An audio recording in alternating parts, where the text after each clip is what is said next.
Political ఫండింగ్కు ESI PF సొమ్ము outsourcing ఏజెన్సీల నిర్వాహకం BRS బినామీలే నిర్వాహకులు అంటూ చూస్తా ఉన్నాం. సో ఇక చూడండి, పాపం ఉద్యోగులకు సంబంధించినటువంటి ఈఎస్ఐ పిఎఫ్లో కూడా అవుట్సోర్సింగ్ వాళ్ళకి ఇచ్చేదే కొంత, దాన్ని కూడా దుబ్బి తిన్నారట. చూడండి ఒకసారి, ఉద్యోగుల ఖాతాలో డబ్బు జమ చేయకుండా మాయాజాలం, ప్రశ్నించే వారికి బెదిరింపులు, బ్లాక్మెయిల్, ఏజెన్సీల పరిధిలో సుమారు 2 లక్షల పైగానే ఉద్యోగులు, దశాబ్ద కాలంగా కొనసాగుతున్న దందా, ఫిర్యాదు చేసినా స్పందించిన అధికారులు.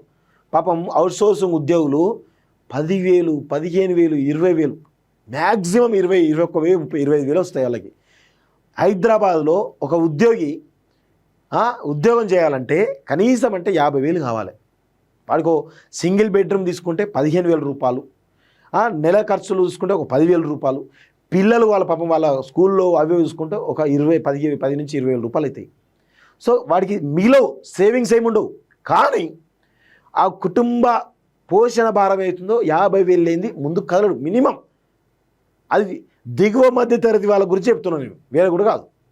సో ఇప్పుడు ఆ అవుట్సోర్సింగ్ ఉద్యోగులకు సంబంధించినటువంటి వాళ్ళు ఇచ్చేదేమో పేమెంట్ ఏమో 20-25,000 ఉంటే ఇచ్చేదేమో 17,000-18,000 ఉంటాయి. మిగతా ఈఎస్ఐ పిఎఫ్ అనుకుంటా, ఆ జిఎస్టీ అనుకుంటా మొత్తం కట్ చేస్తూ ఉంటారు.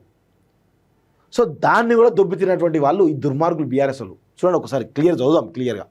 రాష్ట్ర ప్రభుత్వ శాఖల్లోని కాంట్రాక్ట్ విధానంలో భారీ లోపాలు వెలుగు చూస్తున్నాయి. ముఖ్యంగా అవుట్సోర్సింగ్ విభాగాల్లో పనిచేస్తున్నటువంటి ఉద్యోగుల ఈఎస్ఐ అవుట్సోర్సింగ్ విభాగంలో పనిచేస్తున్న దాదాపు 2 లక్షలకు పైగా ఉన్నటువంటి ఉద్యోగులు ఎవరైతే ఉన్నారో వాళ్ళ ఈఎస్ఐ ఈపీఎఫ్ సొమ్మును ఏజెన్సీ నిర్వాహకులు మాయం చేసినట్టు తెలిసింది. ప్రభుత్వాలు జీతాలు భారాన్ని తగ్గించుకోవడానికి ఉమ్మడి ఏపీ నుంచి అవుట్సోర్స్ విధానాన్ని కొనసాగిస్తూ వస్తున్నాయి. గతంలో మొదలైనటువంటి అవుట్సోర్సింగ్ విభాగాల్లో ప్రస్తుతం 2 లక్షలకు పైగా ఉద్యోగులు సచివాలయం నుంచి మండల స్థాయి వరకు, గ్రామ స్థాయి వరకు సేవలు అందిస్తున్నారు. రాష్ట్ర వ్యాప్తంగా వందల సంఖ్యలో అవుట్సోర్సింగ్ ఏజెన్సీలు ఉన్నాయి.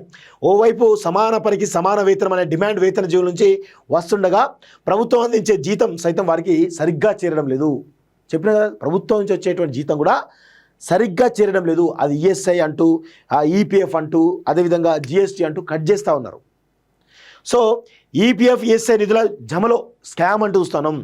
దాదాపు ఇది 100 కోట్ల స్కామ్ ఉంటుంది. వీళ్ళు పాపం ఆ పేదల రక్తాన్ని కూడా ఆయన గారు ఆయన ఈ కల్వకుంట్ల కాలకీలందరూ దుర్మార్గులారా, ఏం బతుకులరా మీ, వీళ్ళని కూడా వదలరా. వాళ్ళకు వచ్చేటే 10-15 జీతాలు, అందులో కూడా మింగిర్రంటే ఎంత దుర్మార్గులు అర్థమవుతోంది, సిగ్గు శరం లేకుండా. ఇంకా ఉద్యోగుల సంక్షేమాన్ని దృష్టిలో పెంచుకొని ప్రభుత్వం అవుట్సోర్సింగ్ ఉద్యోగులకు ఈపీఎఫ్ ఈఎస్ఐ సౌకర్యం కల్పించింది. ఉద్యోగుల వేతనంలో ఈపీఎఫ్ 12% అయితే ఈఎస్ఐ 0.75% బేసిక్ నుంచి కట్ చేస్తున్నారు. దీనిపై అవుట్సోర్సింగ్ ఉద్యోగులు అభ్యంతరం చెప్పలేదు. కానీ ప్రభుత్వ లక్ష్యాన్ని అవుట్సోర్సింగ్ ఏజెన్సీలు మాత్రం అమలు చేయడం లేదని ఫిర్యాదులు వస్తున్నాయి. ఏళ్లుగా తమ ఖాతాల్లో జమ కావాల్సినటువంటి ఈపీఎఫ్ ఈఎస్ఐ డబ్బులను ఏజెన్సీలు జమ చేయడం లేదని, దీనితో తాము నష్టపోతున్నామని వారు ఆవేదన వ్యక్తం చేస్తున్నారు.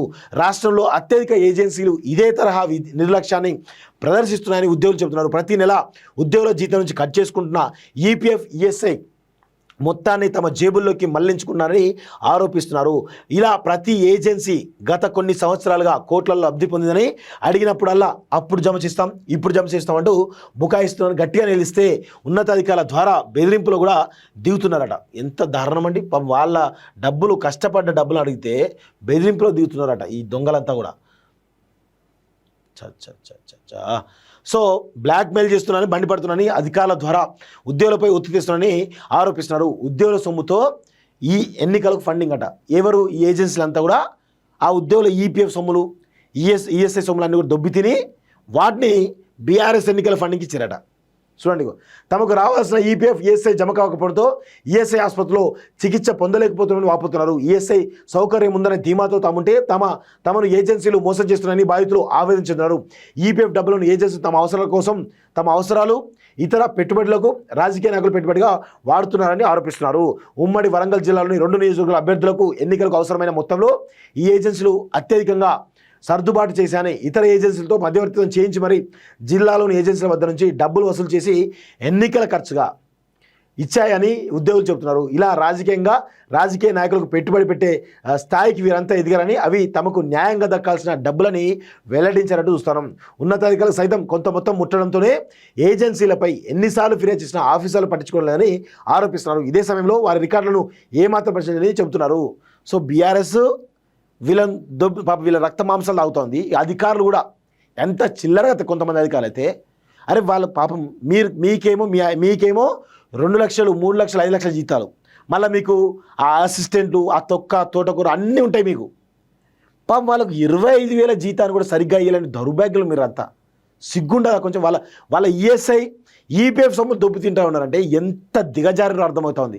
సిగ్గుండాలి కదా కొంచెమైనా.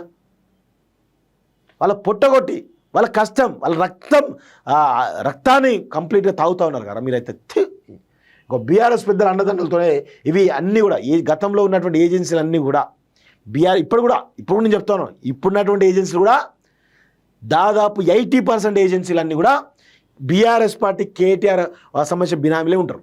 కల్వకుంట్ల బినామీలే ఉంటారు వీళ్ళందరూ కూడా. ఇంకా మారుస్తలేరు.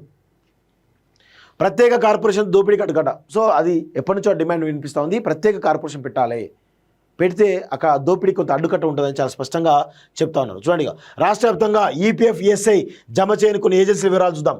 లెజెండ్ కార్పొరేట్ సంస్థ నాగర్ కర్నూలులోని ఈ సంస్థ 2022 డిసెంబర్ నుంచి 2024 డిసెంబర్ వరకు ఈపీఎఫ్ చెల్లించలేదు. దీని కింద 53 మంది పనిచేస్తున్నారు. జ్యోతి కంప్యూటర్స్ ఏజెన్సీ, దీనిలో 800 మంది ఉద్యోగులట. ఎక్స్ట్రీమ్ ఇన్ఫర్మేషన్ ఏజెన్సీ, సో దీని కింద కూడా నగరంలోని కాచిగూడలో ఉన్న సంస్థ దేవాదాయ శాఖలో ఉద్యోగులకు 11 నెలలుగా ఈఎస్ఐ ఈపీఎఫ్ చెల్లించదట. సో మేడ్చల్ జిల్లాలోని సిఆర్ఆ సాఫ్ట్వేర్ సొల్యూషన్స్ అట. సో ఇది కూడా ఈపీఎఫ్ అట. గ్లోబల్ కాంట్రాక్ట్ ఏజెన్సీ, ఇది కూడా అదే పరిస్థితి, 119 ఉద్యోగులు ఉంటారట. సిద్దిపేట జిల్లా social welfare department free metric హాస్టల్లో 50 మంది ఉద్యోగులు, వీళ్ళు కూడా కంప్లీట్గా. సో ఇట్లా మొత్తానికైతే ఇవన్నీ కూడా అన్ని ఏజెన్సీలు కొన్ని వందల ఏజెన్సీలు ఈఎస్ఐ ఈపీఎఫ్ జమ చేయకపోవడం వల్ల ఈరోజు పెద్ద ఎత్తున ఆ డబ్బులను బీఆర్ఎస్ పార్టీ నాయకులకు ఫండింగ్ చేస్తున్నారట ఎన్నికల ఖర్చు కోసం. ఎంత దుర్మార్గమో ఒకసారి వీటిపైన కంప్లీట్గా అసలు ఈడీ ఎంక్వైరీ జరగాలి. ఈ ఏజెన్సీలపైన ఈడీ ఎంక్వైరీ జరిగితే చాలా విషయాలు కూడా బయటపడతాయి. ఒక తరోగా దీనిపైన విచారణ జరగాల్సిన అవసరం ఉందని చెప్పేసి కూడా చాలా స్పష్టంగా మేము చెప్తా ఉన్నాం మిత్రులారా. విదేశాల్లో ఉన్నత విద్యను చదువుకోవాలని అనుకుంటున్నారా? అయితే వెంటనే ఫ్లైగ్రాడ్ ఓవర్సీస్ ఎడ్యుకేషన్ కన్సల్టెన్సీని సంప్రదించండి. మీ విదేశీ కలలను సాకారం చేసుకోండి. ఫ్లైగ్రాడ్